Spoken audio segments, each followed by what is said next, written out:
Good evening friends. आज online classes with solution to problems में आपका स्वागत है। आज मैं एक नए विषय विज्ञान पढ़ा रहा हूँ। विज्ञान शब्द का विज्ञान का अर्थ होता है जानने, विशेष ज्ञान।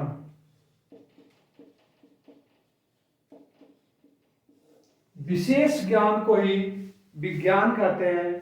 और यह जो टर्म साइंस है वह scientia term, Latin term scientia है, इससे लिया गया है। इसका मतलब होता है टू नो, मतलब किसी वस्तु के बारे में विशेष रूप से जानने की जो कला है वह विज्ञान के अंतर्गत आता है। अब प्रायोगिक रूप से विज्ञान को जो परिभाषित किया गया है वह इस तरह से है कि किसी भी प्रायोगिक परीक्षण, मतलब कि एक्सपेरिमेंटल ऑब्जर्वेशन,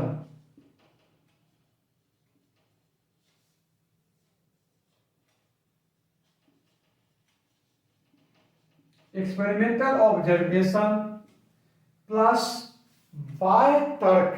देखो, प्रायोगिक परीक्षण का मतलब कि साइंस के तत्व को जब भी हम कबूल करते हैं, जब उसको एक्सपेरिमेंटली अपना ऑब्जर्व कर लेते हैं और उसका जो लॉजिकल होते हैं, मतलब एक्सटर्नल लॉजिक हो तथा उसके बाद उस सुव्यवस्थित हो तथा क्रमबद्ध हो, ऑर्गेनाइज रूप से हो, तो उस ज्ञान को हम विज्ञान कहते हैं। 18वीं शताब्दी से पहले विज्ञान को नेचुरल फिलॉसफी के नाम से जाना जाता था, प्राकृतिक दर्शन कहा जाता था। और उसके बाद साधारण रूप से विज्ञान को दो भागों में बांटा गया। विज्ञान पहला भाग है, उसको कहा जाता है फिजिकल साइंस।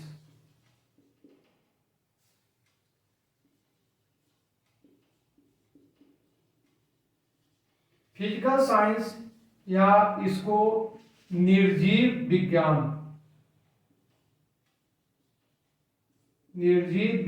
कहा जाता था।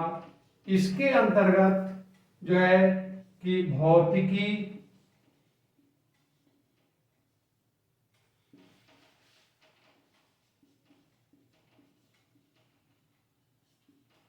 मतलब फिजिक्स,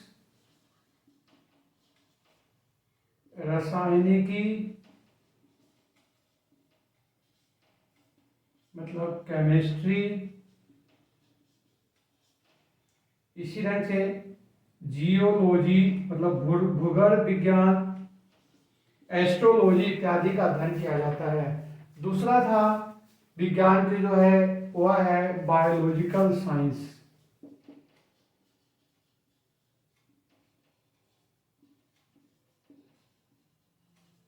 मतलब सजीव विज्ञान। सजीव विज्ञान के अंदर भी जैसे इसको लाइफ साइंस, जीव विज्ञान के नाम से जाना जाता था। लाइफ साइंस के नाम से जाना जाता था।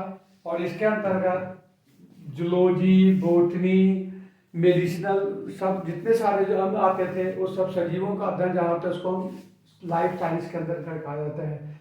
आगे जाने पर विज्ञान की बहुत सारे शाखाएं हो गई। उस शाखाएं को मैं आपको पीडीएफ के रूप में उपलब्ध करवा दूंगा। अब आज जो मेरा टॉपिक, आने वाले क्रम के बाद जो मेरा टॉपिक है वह है रसायन शास्त्र।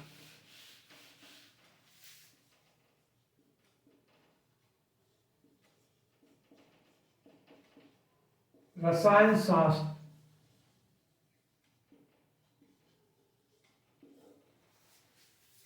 विज्ञान की वह शाखा जिसके अंतर्गत किसी भी वस्तु के उसके गुण,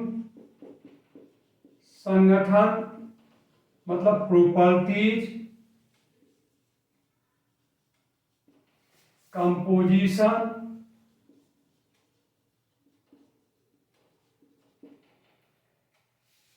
संगठन, उसका संरचना, मतलब किसी भी वस्तु के गुण, संगठन मतलब उसका कैसे बनाया गया है, संरचना उसकी स्ट्रक्चर क्या है, उसका उपयोग क्या है, उसकी रासायनिक मतलब उसके उसमें कुछ परिवर्तन क्या होता है रासायनिक रूप से, कि को हम केमिस्ट्री के अंतर्गत अध्ययन किया जाता है। केमिस्ट्री शब्द, फिर मैं आपको इस बात को रिपीट करता हूं कि केमिस्ट्री विज्ञान की वह शाखा है जिस पर किसी भी वस्तु के गुण मतलब उसका क्या प्रॉपर्टी है, क्या संगठन है, क्या संरचना है, उसकी क्या रसायन कुछ उसमें क्या क्या परिवर्तन होते रहते हैं या उसका उपयोग क्या है, उसको हम रसायन शास्त्र के अंतर्गत पढ़ते हैं। रसायन शास्त्र में जो सबसे रसायन शास्त्र में टर्म यूज करते हैं वह है पदार्थ,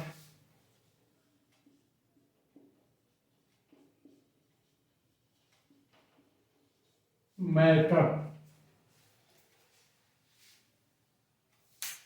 कोई भी वस्तु जो कि स्थान घेरे और उसमें कुछ भार हो उसको हम पदार्थ कहते हैं। Anything that occupies a space and as a mass is called matter. पदार्थ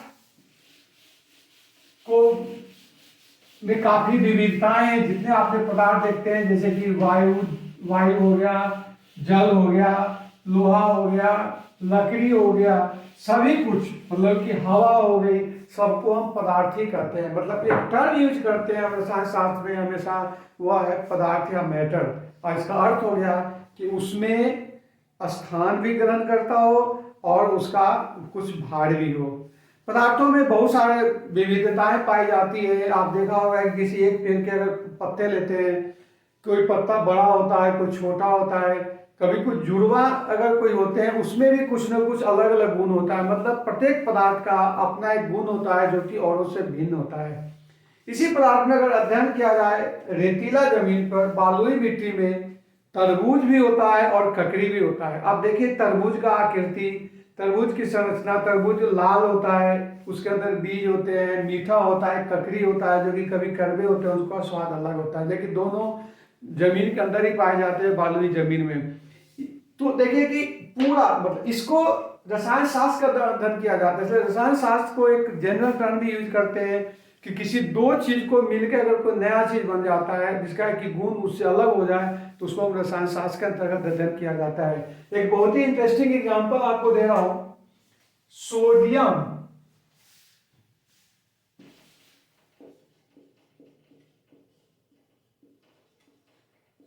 जो कि अति क्रियाशील है, यदि उसको हवा में छोड़ दिया जाए तो वहां आग लग सकती है।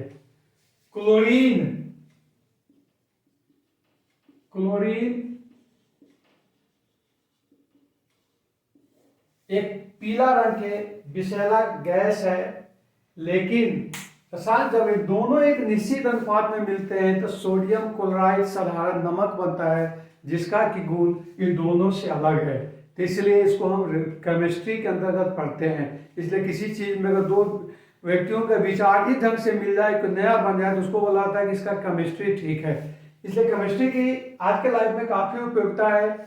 और जहां दो वस्तु मिलकर एक नया चीज बनाते हैं जिनका कि गुण उनसे बिल्कुल अलग हो तो वह रसायन केमिस्ट्री ही कहा जाता है। पदार्थ के बारे में और भी कुछ होते हैं कि जैसे कि अलग अलग गुण वाले पदार्थ मिलकर भी एक हो जाते हैं। और पदार्थ का जो सबसे अब है कि पदार्थ के बाद नेक्स्ट टॉपिक है आपको तत्व, जहां से शुरुआत हुई है एलिमेंट।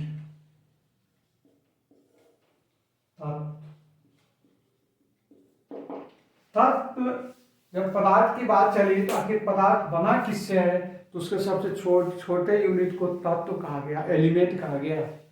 इस तत्व के बारे में सर्वप्रथम गोस्वामी तुलसीदास जी ने रामायण में भी लिखा है कि क्षितिजल पावक गगन समीरा पंच तंत्र रचित अति शरीरा, मतलब कि सॉरी पंच क्षितिजल पावक गगन समीरा पंच रचित अति अधम शरीरा, अर्थात क्षितिजल पावक मतलब था 5 तत्व आकाश जल आग पृथ्वी एवं हवा से मिलकर इस 5 को मिला के ही पूरे ब्रह्मांड का निर्माण हुआ है।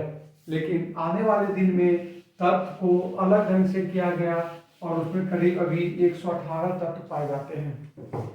तत्व का जो परिभाषा दिया जाता है कि किसी वस्तु का वह सूक्ष्मतम रूप जिसको किसी विधि द्वारा उसको उससे अलग नहीं किया जा सकता है, या किसी तत्व को अभी तक नए ढंग से उसको सिंथेसिस नहीं किया जा सकता, उसको तत्व कहते हैं। जैसे हाइड्रोजन, लोहा, निकल, ये सब तत्व है। इसको आप हाइड्रोजन को आप कोई जो हाइड्रोजन को आप अलग नहीं कर सकते हैं साधारण किसी विधि द्वारा, और ना आप किसी तरह से हाइड्रोजन को आप बना सकते हैं प्राकृतिक रूप से, तो इसलिए इसको हाइड्रोसिंथेसिस नहीं कर सकते, इसलिए इसको तत्व कहा जाता है। तत्व जो है अभी की स्थिति में कुल 118 तत्व है। यहां से आपके लिए इंपॉर्टेंट पॉइंट हो रहा है, क्योंकि टोटल कुल 118 तत्व है, या हमेशा अबाउट बोल सकते हो कि 118 तत्व है, क्योंकि तत्व का हमेशा में कुछ निर्माण होते रहता है, जिसमें से 92 तत्व ऐसे हैं जो कि प्राकृतिक रूप से हैं, नेचुरल। ये आपको क्वेश्चन आ जाता है कि कुल 92 तत्व प्राकृतिक है। उसके बाद दूसरा इससे क्वेश्चन पूछा जाता है कि 11 मतलब 11 ऐसे तत्व हैं जो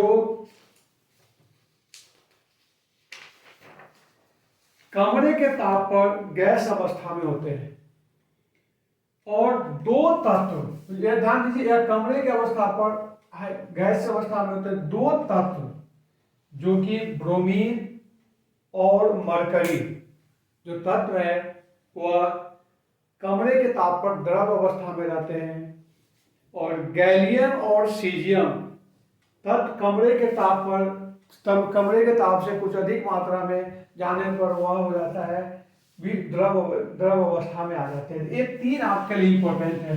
अब मैं समझता हूं कि परिभाषा को आपको याद करना नहीं है, केवल आपको समझने के लिए बताया था।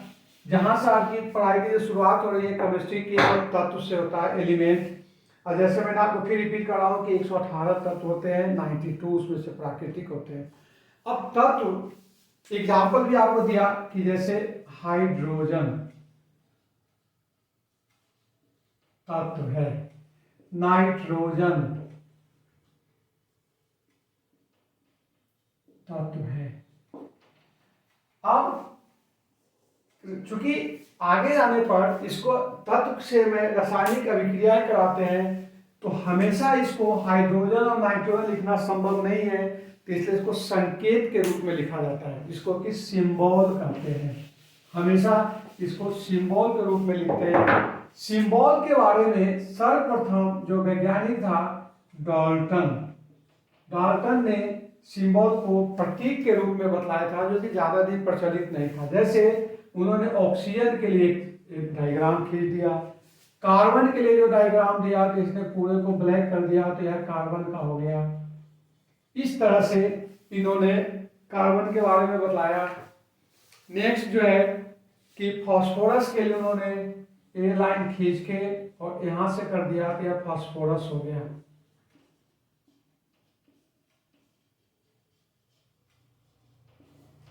यह आपका हो गया ऑक्सीजन, लेकिन यह आपको प्रचलित नहीं है, इसलिए प्रचलित की ढंग से लिखना संभव नहीं है।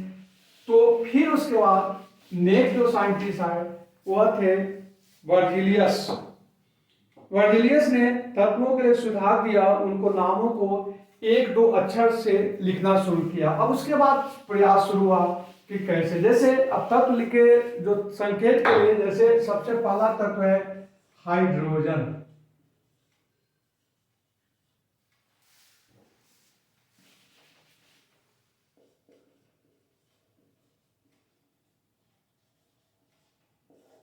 अब देखिए कि हाइड्रोजन का पहला लेटर एच है, तो इसको इन्होंने एच से संकेत किया। दूसरा है हीलियम।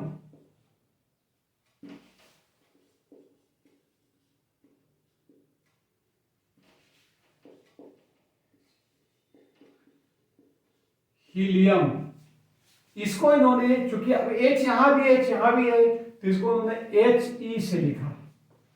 तीसरा है लिथियम, इसको इन्होंने एल आई से लिखा। चौथा है बेरिलियम, इसको इन्होंने बीई से लिखा। अब देखिए, चूंकि यहां एल नहीं लिख के एल आई से लिखा गया, बेरिलियम में बीई लिखा गया, क्यों? क्योंकि बोरन को यहां बी से लिखा गया। इसी ढंग से 6 है कार्बन, को इन्होंने सी से लिखा। 7 है नाइट्रोजन,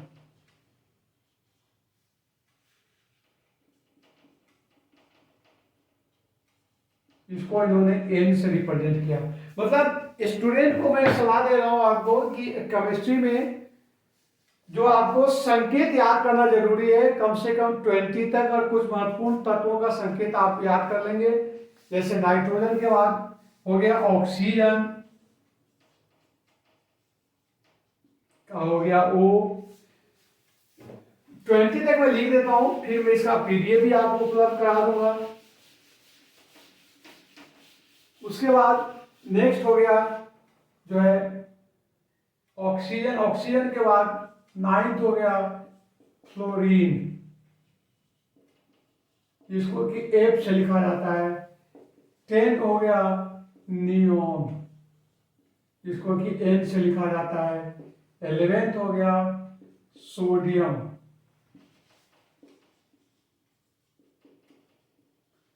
या एन है। आप किसी बुक से या कहीं से भी आप 20 तक याद कर लेंगे। अब यहाँ एक चीज देखा जाए कि जैसे कि मैंने आपको बताया कि संकेत लिखने का जो है कि जनरली सबसे पहले प्रथम अक्षर को लिया गया है, कहीं कहीं बीच का अक्षर भी, दूसरा अक्षर पहले अक्षर को मिला के लिया गया है, कहीं कहीं बीच का भी अक्षर उठा लिया गया है, जैसे सिंपल बताओ, और कहीं कहीं उसका लैटिन नेम से लिया गया है, जैसे सोडियम।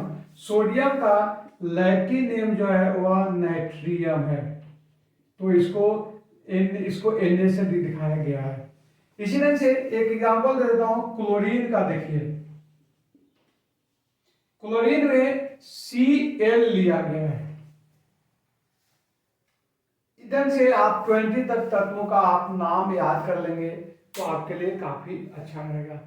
अब मैं कुछ जो इंपॉर्टेंट आपके लिए है लैटिन नेम, वो आपको याद करना जरूरी है, क्योंकि अभी भी कुछ दिन पहले एक आर्मी के इसमें आ गया था सोडियम के बारे में ही। तो जो इंपॉर्टेंट है वो मैं आपको बता रहा हूँ, और उसका लैटिन नेम भी दे रहा हूं कि सोडियम।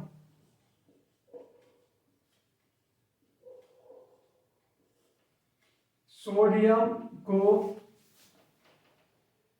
लैटिन नेम नाइट्रियम है, इसका इसलिए इसका संकेत Na हो गया। दूसरा है पोटेशियम,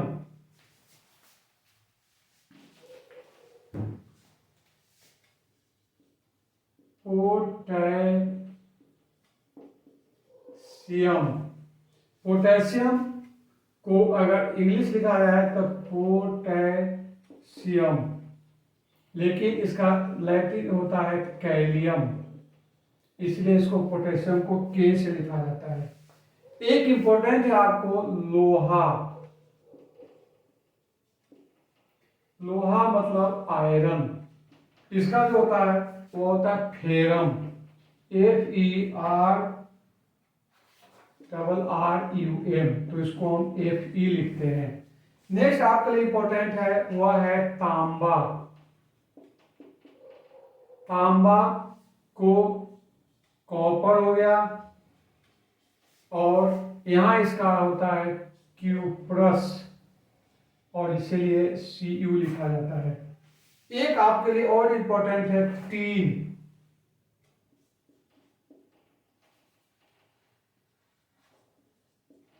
टीन को जो लैटिन नेम है टीन को मतलब कि जो नॉर्मल नेम टीन है, या इसका नाम स्टेनम होता है, स्टेनम, और इसीलिए इसका संकेत एशियन है। इस तरह से कुछ और भी नाम है, जैसे कि आपको लिखा दूं कि गोल्ड, या उससे पहले चांदी, सिल्वर। सिल्वर को अर्जेंटम से कहा जाता है, इसलिए सिल्वर जो है उसका नाम जो होता है सिल्वर का Ag से लिखा जाता है। इसी तरह से गोल्ड को AU से लिखा जाता है, गोल्ड को। एक और होता है सीसा, लेड, लेड को PB से लिखा जाता है। बाकी जो भी इसका नाम है वह मैं आपको उस पर PDF में आपको इसका दे दूंगा।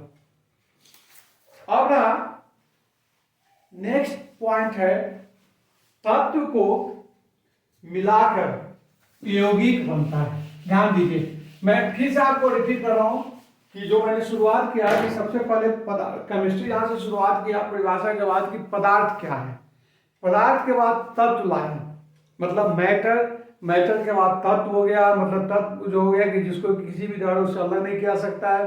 तत्व के बाद मैंने आपको संकेत समझा दिया है कि तत्व को हमेशा संकेत से लिखा जाता है। संकेत उसके बाद मैं आपको बता रहा हूं यौगिक, कंपाउंड। दो या दो से अधिक तत्वों को एक निश्चित अनुपात में, वह भार के अनुसार भी हो सकता है, अगर मिलाया जाए तो उसको हम यौगिक कहते हैं।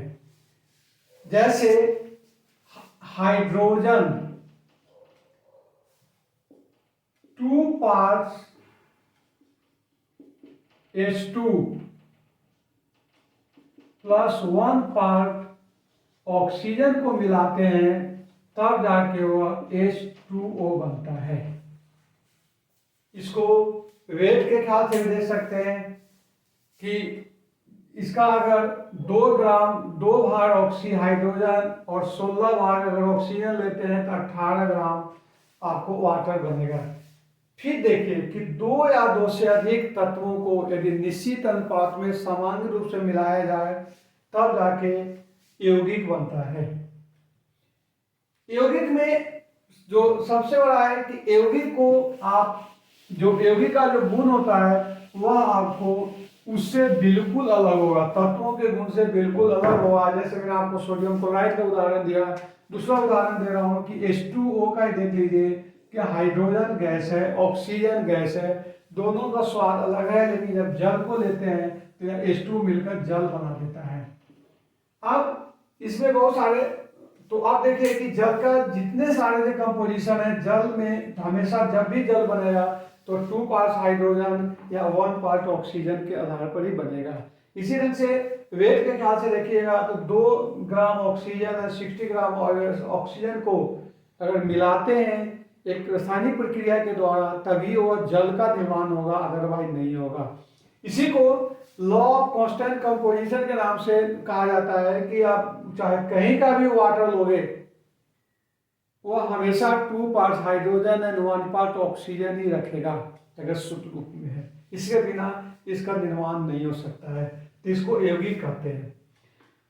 यौगिक को और भी है परिभाषा कि अगर यौगिक को जिस ढंग से आपने 2 पार्ट्स को मिला के बनाया उसी ढंग से कभी भी साधारण विधि द्वारा आप यौगिक को अलग नहीं कर सकते हो, उसके लिए कॉम्प्लिकेटेड प्रोसेस के द्वारा ही आप इसको अलग कर सकते हो। तो यह हो गया यौगिक। बस आज केमिस्ट्री में मैं यही विराम देता हूं, आगे से आपको लॉ ऑफ कुछ मूल कंसेप्ट जो जहां से क्वेश्चन का शुरुआत होती है उसको शुरू करूंगा। Okay, thanks.